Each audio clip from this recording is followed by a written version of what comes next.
Hi guys, how's it going? And welcome back to our allotment. So it's a really lovely sunny day. So we're going through a bit of a heat wave at the minute. So 25 degrees. So in England, anything sort of 25 degrees and over we class as a heat wave. And we've got that for at least the next week as well. So it's brilliant. I love the hot weather, as you probably know already. Just means I need to do a little bit more watering up here at the allotment and at home. But yeah, it just makes everything grow really well. But yeah, so I know I need to do a lot of harvesting today, some vegetables, definitely some flowers. I'll just show you. So yeah, these are our dahlias here. So loads and loads of flowers to be harvested. So I want to keep picking them because that'll just encourage more flowers. And then lots of sort of cut flowers within this kind of area here as well. So many cosmos. So yeah, definitely need to harvest some of the flowers. I know I need to do some veg as well. But the main thing that I want to do today is basically check on our tomatoes. So I don't know if you saw that video. I think it was in the last allotment tour. I basically saw that we might have blight on our tomatoes. And I wasn't 100% sure. It looked like we had. Some of the leaves have sort of started to yellow and brown. The fruit has started to rot as well, especially from the bottom. They sort of start to go a bit brown. And then sort of in the stems, you can tell as well that there's some sort of dark splodges within the stems as well. So I was almost certain, but I just wanted to basically read up a little bit more about it. So what I did then was just basically took off all the infected fruit and the sort of dry leaves just to see if that would do anything. Bit of an experiment really. So normally they say if you have blight, you've basically, that's it. There's no sort of saving the plants, no saving the fruit, because it's within the plant already. So blight is only lasts, I guess, only lives in live plants. So once it's sort of in there, that's it. Your sort of tomato plants have had it. And you have to discard them, the whole plant, the fruit, everything. But I just wanted to do a little bit of an experiment to see if I took everything off, would it still, would it still end up causing, yeah, in the rest of the fruit basically, and the rest of the plant. So I've not had a look at them yet. I do want to have a look at them today with you just to see, and then sort of based on that, I'll decide what I'm going to do with it. So let's have a look together and just see if we can see if it's definitely blight. So these are our tomato plants. So we've got 9 tomato plants. There's a mixture of beefsteak and there's another sort of, it's called Britain's Breakfast, is the smaller ones, which are these ones here. They're sort of more snacking. These are the beefsteak ones. I think they're called Big Daddy, these ones. So yeah, I mean, a lot of green tomatoes still. There are some that are going red, so I'm just going to have a look round and see if I can see any sort of sign of blight, which, yeah, I can see there, look. So that is basically starting to rot before it's starting to brown and sort of, yeah. And you can see by the leaves as well, it's sort of yellowy, browny. I'm just trying to see if I can see anything in the stems though, because they should really, yeah, I think that's it as well. So in the stems you can normally tell because it has sort of more browning. But I mean the rest of the plant looks pretty healthy. So I don't know if with blight, it seems to sort of start at the bottom of the plant and then work its way up. So I don't know if that's true or not, but that's what I'm noticing here. So whether it's just not made its way up the plant yet, I don't know, because all these sort of top stems are looking pretty healthy still and all the fruit's looking pretty healthy. Let's just have another look round the rest of them to see if we can see any more. So just coming around this side, so there are some that have started to ripen. Let's have a look. See, that one looks pretty good to me. There's no blight on that at all. Let's have a look. You see, that one to me is showing signs of blight over there. Yeah, let's have a look around the rest of them. So anything here. See, that needs to be staked up a little bit better. I've not done a great job with staking, actually. So what I did with the staking is I actually, once I'd staked it and then it had grown, I'd sort of tied it off, and then it grew more. I undid the tie and then put it back at the top. So what I'm going to do next year definitely is leave that sort of tie in there and then just keep adding more on the top, just so that it supports the plant a little bit more. But anyway, that's one for next year. I can't see. Oh yeah, look, there's one. Can you see that one there? That one's gone brown as well. So I don't know, it just doesn't seem to be attacking them as badly as I thought it was. So it's just deciding what I do with them, really. I think what I might do, because apparently Blight is supposed to, I don't know if it's supposed to change the flavour at all of the tomatoes. So I've read up that actually blight doesn't affect humans at all. It's just literally plants. So if you do eat a tomato that's got blight, it won't do you any harm at all. It's just whether it changes the flavour of the tomatoes and it sort of makes it not very palatable. So I might just try that one that looked really ripe and then see if it tastes okay. If it does, I'll decide then what I'm going to do. Let's have a try.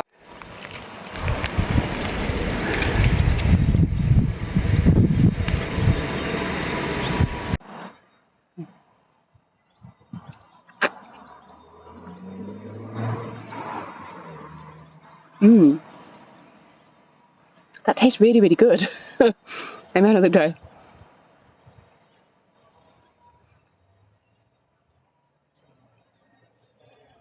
That tastes really, really good. I mean, I can't tell that it's affected the flavour in any way if this plant has got blight, because some of the fruit on that plant are looking like they do have blight. So yeah, let me see, what are we going to do with it? So one of you guys kindly suggested that if it did have blight, to actually maybe pick the green tomatoes and make like a green tomato chutney out of them, which I think is a brilliant idea. I wasn't sure because I didn't know if it would change the flavour or not, the blight. But I think if you're making it into chutney, it doesn't really matter anyway. But based on tasting that ripe tomato, I couldn't taste any difference really. So I think that's what I'm going to do. So a couple of years ago we did make some green tomato chutney with some of the leftover tomatoes that we had, and it was really, really delicious. You know, have it as a pickle chutney on cheese and bread, or you know, whatever. So I think that's what we're going to do with these tomatoes. So unfortunately we're not going to be having nice ripe tomatoes, but we're still going to do something with the green tomatoes. So I did read up as well to see if we could actually just pick the green tomatoes and ripen them up on the windowsill, wait for them to ripen and then eat them that way. But apparently once the blight is actually in the tomato, it's in the fruit, they will end up just going rotten anyway while you're trying to ripen them up. So yeah, I think the best course of action is to pick all the green ones, make some lovely green tomato chutney out of them, and then yeah, better luck next year, I think.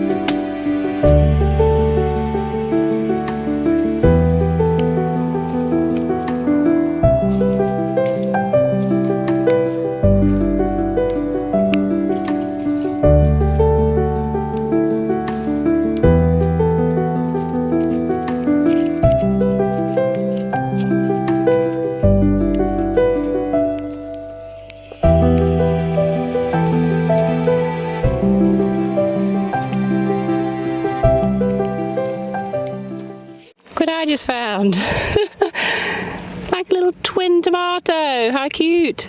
So it's like one stem and then two tomatoes coming off it. I've never seen that before. I mean, I've seen them look kind of funny and misshapen and lots of different shapes, but I've never seen, you know, one stalk and then two perfectly formed tomatoes.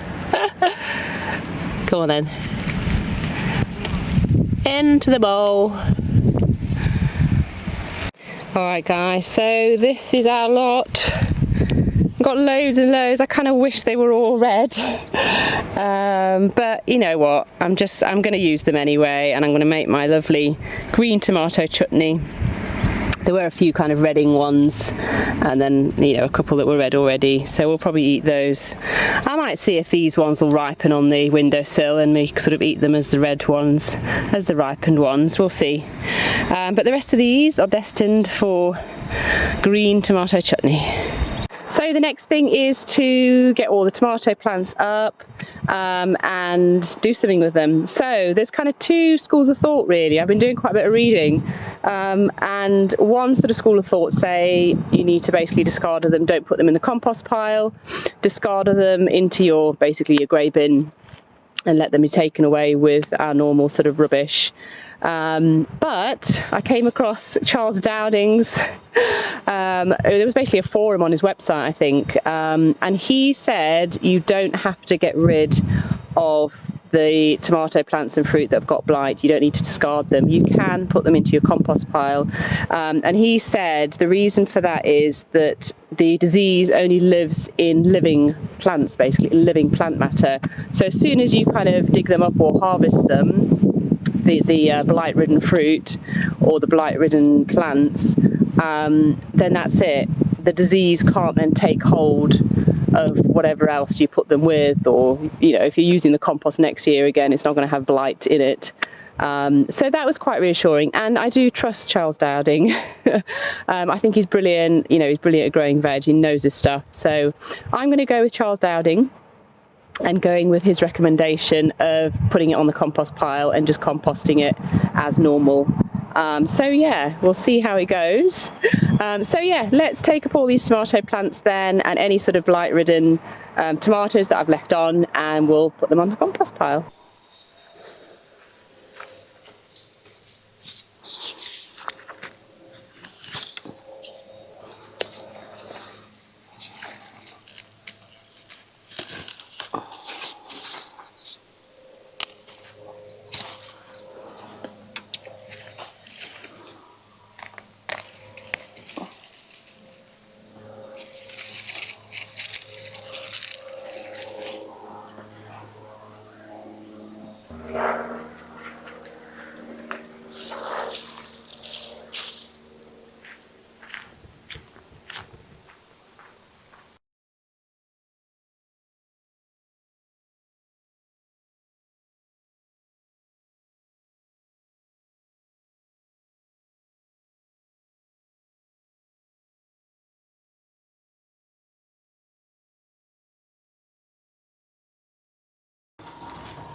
So that's got rid of them now. So yeah, it's a bit sad because I really was hoping for some really nice ripe tomatoes. But anyway, there you go. So as far as making sure that you don't get blight, I don't think there's really anything that you can do once they're planted. I think blight just kind of thrives on sort of damp, warm conditions, and we're very damp here in the UK all the time.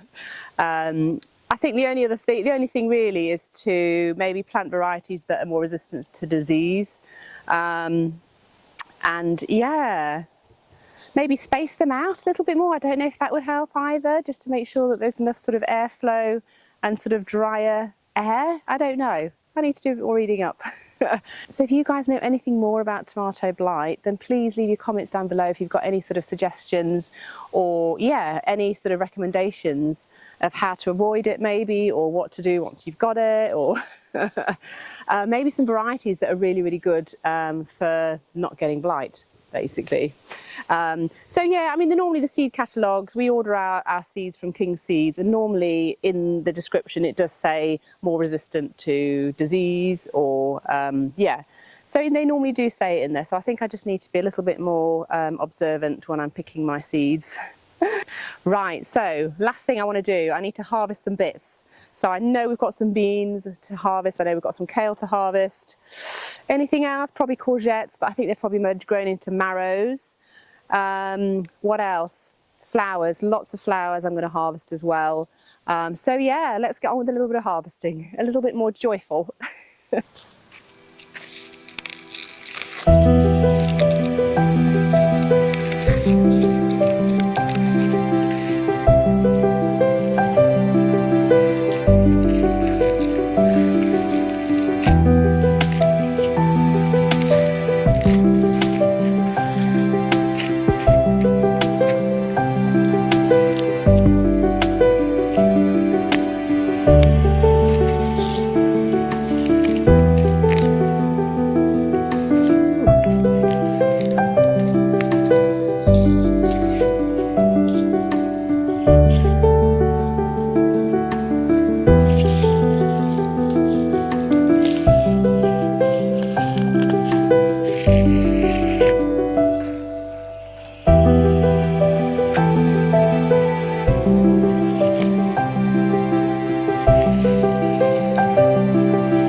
Alright guys, so this is our harvest so far.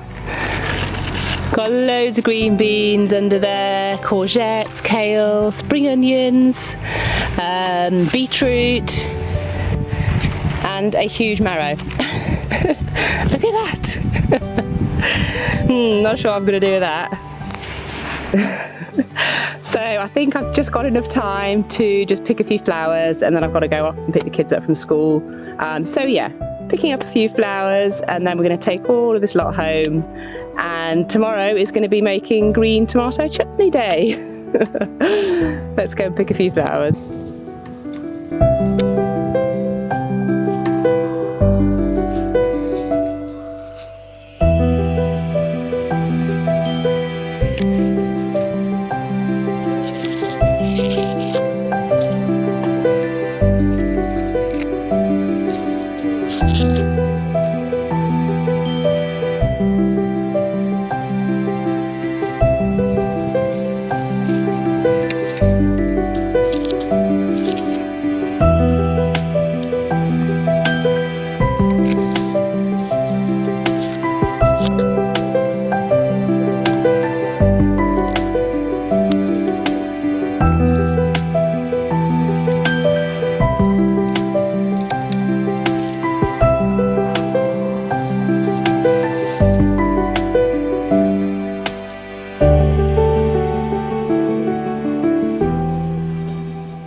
Alright guys, so that's going to be it for this video. So yeah, loads of beautiful flowers as well harvested, and loads of veg, and yeah, so not all lost. And obviously all the green tomatoes, which I'm going to make the green tomato chutney with. So yeah, nothing's lost there, we can use everything.